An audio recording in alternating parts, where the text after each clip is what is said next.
Muito boa noite, pessoal! Sejam muito bem-vindos a mais uma aulinha do nosso projeto querido chamado Previdem e CIA, também conhecido como Previdem e Companhia.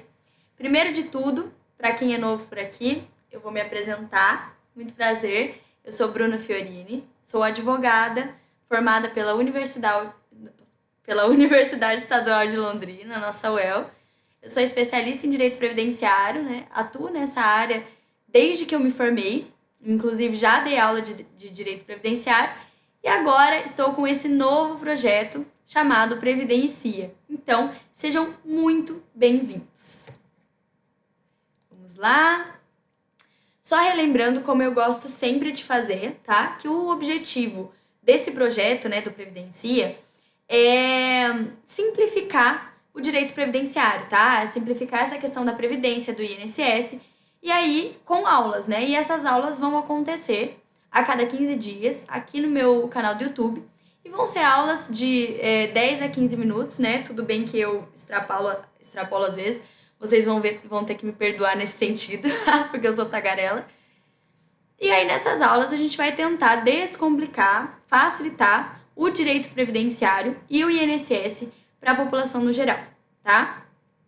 E lembrando também, pessoal, que o Previdencia, ele é, né, às vezes as pessoas têm dúvidas sobre isso, para quem que é o público-alvo? Ele é literalmente para todo mundo, tá? Então, população em geral que tem curiosidade, quer se informar, quer entender melhor o assunto, né? Tem muita gente aí que tá para se aposentar, já pensa nisso, e essas aulas vão ser úteis para essas pessoas. Também vão ser úteis para advogados que pretendem atuar na área, né? Advogados que estão começando a ter contato com o direito previdenciário. Também para estudantes de direito, né? Eu tenho alguns estudantes de direito que me acompanham nas redes sociais e falam: nossa, essas aulas estão me ajudando bastante com a questão das minhas aulas de direito previdenciário da faculdade, então eu fico muito feliz mesmo com isso. Enfim, é para todo mundo que tem interesse nesse tema, certo? Na nossa última aula, a gente falou sobre a aposentadoria por tempo de contribuição, tá? Nela, a gente falou sobre a questão do direito adquirido, carência, falamos sobre o princípio do tempus regit actum, né? E também a gente começou a falar sobre as regras de transição da aposentadoria por tempo de contribuição, tá? Na aula anterior ainda, a gente estava falando sobre aposentadoria por idade e aí na última aula a gente começou a falar sobre aposentadoria por tempo de contribuição, tá? E aí, na última aula, a gente começou a estudar de forma mais aprofundada a primeira regra de transição, que é a regra do pedágio 100%, tá? Lembrando que eu tento manter uma ordem cronológica nas minhas aulas, tá? Então, eu acho importante vocês assistirem com bastante atenção as aulas anteriores para entenderem melhor essa e as próximas aulas. Combinado? Agora, a gente vai continuar falando sobre a aposentadoria por tempo de contribuição, certo?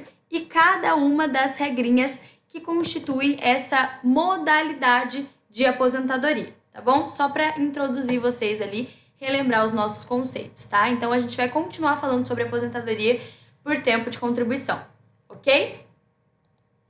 Só lembrando, pessoal, quis colocar aqui para relembrar vocês o que são as regras de transição, né? Às vezes eu falo de regra de transição e aí vocês podem me perguntar o que são as regras de transição. Com a reforma da Previdência, foram instituídas, em substituição à aposentadoria por tempo de contribuição, basicamente 4 regras de transição, que, como eu expliquei na aula passada, é como se fossem uma colher de chá, né, para quem ainda não tinha cumprido todos os requisitos das aposentadorias anteriores à reforma da Previdência, mas estava próximo de se aposentar, ok? Então, na aula passada, a gente começou a estudar a primeira regra de transição, a regra do pedágio 100%. Então, a gente estudou super bem os requisitos dessa regrinha, certo? E agora, a gente vai iniciar o estudo da segunda regra de transição, que é a chamada regra do pedágio de 50%. Então, regra de transição do pedágio de 50%. Quais são os requisitos, né? Que é isso que importa. Primeiro, pessoal, eu quero que vocês entendam que quem estava... na verdade, assim, eu quero que vocês entendam uma coisa primeiro. Essa regra de transição, né, ela somente ela vai ser válida só para quem estava há menos de 2 anos de se aposentar na data da reforma da Previdência, tá? Então, ou seja, em 13 de novembro de 2019. Então, como a gente viu nas aulas anteriores, né, por isso que é tão importante estudar também as regras anteriores à reforma da Previdência, porque a gente tem que saber que para entrar nessa regra, a pessoa tem que estar há 2 anos de se aposentar no dia da reforma da Previdência, tá? Então, nas regras anteriores, a mulher precisava de 30 anos de tempo de contribuição e o homem 35 anos, tá? Então, isso quer dizer que, para entrar na regra de transição do pedágio de 50%, a mulher tinha que ter, em novembro de 2019, dia da reforma da Previdência, pelo menos 28 anos de tempo de contribuição. E o homem, pelo menos 33, tá? Isso tem que ficar bem claro para vocês. Aí, além disso, o homem tem que ter, no mínimo, 35 anos de tempo de contribuição, tá? Então, percebam. Lá em 2019, ele tinha que ter, no mínimo, 33 anos de tempo para se enquadrar nessa regra. E hoje, ele tem que ter, hoje, no dia que ele estiver requerendo essa aposentadoria, ele tem que ter, no mínimo, 35, tá? Por que no mínimo?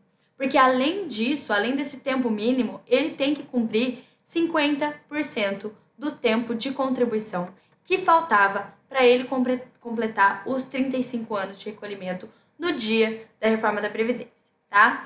Então, basicamente, ele tem que cumprir, além dos 35 anos, metade do tempo que faltava para ele se aposentar, tá? Calma que eu vou dar um exemplo e vai ficar mais palpável para vocês, tá? Não se desesperem, essa parte aí não adianta, ela é complicada, tá?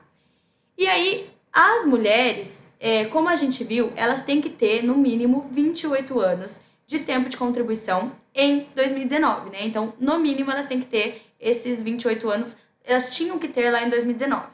E hoje, no dia do requerimento, pelo menos 30 anos de tempo de contribuição, tá? E além de tudo isso, além desses 2 requisitos de tempo de contribuição, ela tem que cumprir 50% do tempo de contribuição, ou seja, metade, que faltava para ela completar os 30 anos de recolhimento no dia da reforma da Previdência, tá? Então, assim, se você não tiver, no mínimo, 33 ou 28 anos, né, dependendo, de tempo de contribuição, não adianta, você tá fora dessa regra de transição, tá? E além disso tudo, a gente tem o requisito da carência de 180 meses, que, como a gente viu, é o requisito básico de todas as aposentadorias, né? Essa parte vocês já sabiam, tá? Então, vejam, pessoal, que não tem uma idade mínima, igual a gente tinha visto na regra do pedágio de 100%, tá? Na regra do pedágio de 100%, tinha uma idade mínima para entrar nessa regra de aposentadoria. Mas nessa, não. Nessa do pedágio de 50%, não, tá? Não temos idade mínima, o que é bom. E também o pedágio aqui, ele é menor, tá? Então, ele é só de metade do tempo que faltava para completar o tempo de contribuição na data da reforma da Previdência, tá? Então, é metade e não o dobro, igual era na regra do pedágio 100%. Então, até o pedágio diminuiu nessa regra, ok? Então, vamos deixar tudo isso mais palpável através de um exemplo, que eu adoro dar exemplo para vocês. Para ficar mais palpável, para entender melhor, porque, assim, eu sei que esses termos técnicos, eles são bem chatinhos, e o meu objetivo aqui é ser bem didática com vocês, e bem prática, né? Porque a gente vai usar tudo isso nos casos concretos, por aí, né? Então, vamos lá. Vamos usar o exemplo do João.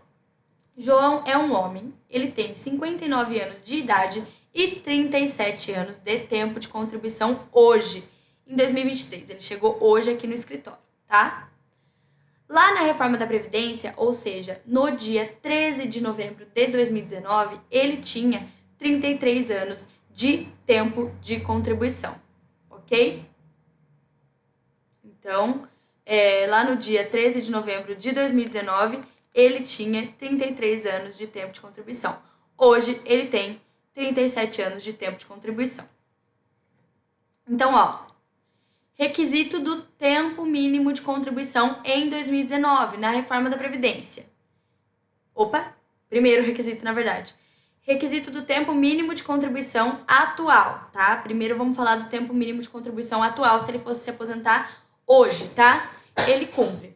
Por quê? Porque ele já tem 37 anos de tempo de contribuição hoje. E o mínimo para o homem nessa regra e em todas as regras de aposentadoria por tempo de contribuição, o requisito mínimo ali do tempo de contribuição é 35 anos. Então, ok, ele tem, tá? Requisito do tempo mínimo de contribuição em 2019, no dia da reforma da Previdência. Ele cumpre também, tá? Por quê? Porque ele tinha 33 anos de tempo de contribuição lá em 2019, no dia da reforma da Previdência, e o mínimo é justamente 33. Magnífico. E agora vem a pergunta de ouro. E o pedágio de 50%? Ele cumpre? Ele cumpre o pedágio? Vejam bem, se ele tinha 33 anos de tempo de contribuição no dia da reforma da Previdência, faltavam, então, 2 anos para ele se aposentar, tá? Então, concretamente, o que vai acontecer? Ele vai ter que cumprir, obviamente, esses 2 anos que faltavam, mais 1 ano, que é 50% do tempo que faltava para ele se aposentar. Ou seja, metade do tempo que faltava para ele se aposentar. Bem basicamente é isso. Então, se ele tinha que cumprir mais 2 anos, que eram os anos que faltavam para ele atingir 35, e mais 1 ano, que é justamente o pedágio, então ele tem que cumprir 36 anos de tempo de contribuição. E ele tem esse tempo? Vamos ver. Tem sim, a gente viu ali que hoje ele tem 37 anos de tempo de contribuição, tá? E por isso, o João, ele cumpre todos os requisitos da aposentadoria por tempo de contribuição pela regrinha do pedágio de 50%. Palmas pro João, vai conseguir se aposentar. Ai, e por fim, como eu disse na aulinha da semana retrasada, né, na última aula, eu não vou ficar entrando aqui de forma muito aprofundada em cálculo de valor da aposentadoria, até porque ficaria algo excessivamente técnico para o que eu quero passar aqui, tá? Mas já antecipando para vocês que eu tinha falado que a regra do pedágio 100% é boa, normalmente, tá? Normalmente é boa financeiramente, tá? Mas essa regra de transição do pedágio 50%, ela costuma ser menos benéfica, caso a pessoa seja mais jovem. Normalmente a gente usa bastante essa regra para pessoas mais jovens, porque as demais regras, elas têm uma idade mínima ali para ser cumprida, tá? Essa não. Então, ela não costuma ser tão benéfica caso a pessoa seja mais jovem, porque no cálculo do valor da aposentadoria vai se levar em consideração uma coisa que se chama fator previdenciário, que é um cálculo super complexo, mas que vai levar em consideração a idade também da pessoa, tá? E aí esse fator previdenciário, normalmente, ele baixa bastante o valor da aposentadoria em caso a pessoa seja mais jovem, tá? Na verdade, é claramente o INSS tentando nos fazer aposentar mais velhos. Beleza, pessoal? Tudo bem claro por aqui? Então, o João vai se aposentar, hein? Então, encerramos por aqui o nosso estudo da nossa segunda regrinha de transição, a regra do pedágio de 50%. Espero que tenha sido muito útil para vocês, tá? Então, a gente já finalizou a segunda regra de transição das regras trazidas pela reforma da Previdência. E não é tão difícil quanto vocês pensavam, né? Espero que eu esteja ajudando bastante nesse sentido. Eu espero que tenha sido muito útil, tá? E lembrando, pessoal, que qualquer coisa vocês podem se sentir à vontade para me perguntar, para falar comigo, para tirar dúvidas, tá? Pode ser por aqui mesmo, ou podem me chamar também no meu Instagram, que é @brunafiorini, me acompanhem lá também. Então fiquem bem à vontade para tirar dúvidas comigo, tá bom? O que eu quero mesmo, que eu sempre falo aqui, é levar conhecimento para toda a população, tá bom? Desde já eu agradeço muito a atenção e até a próxima aula!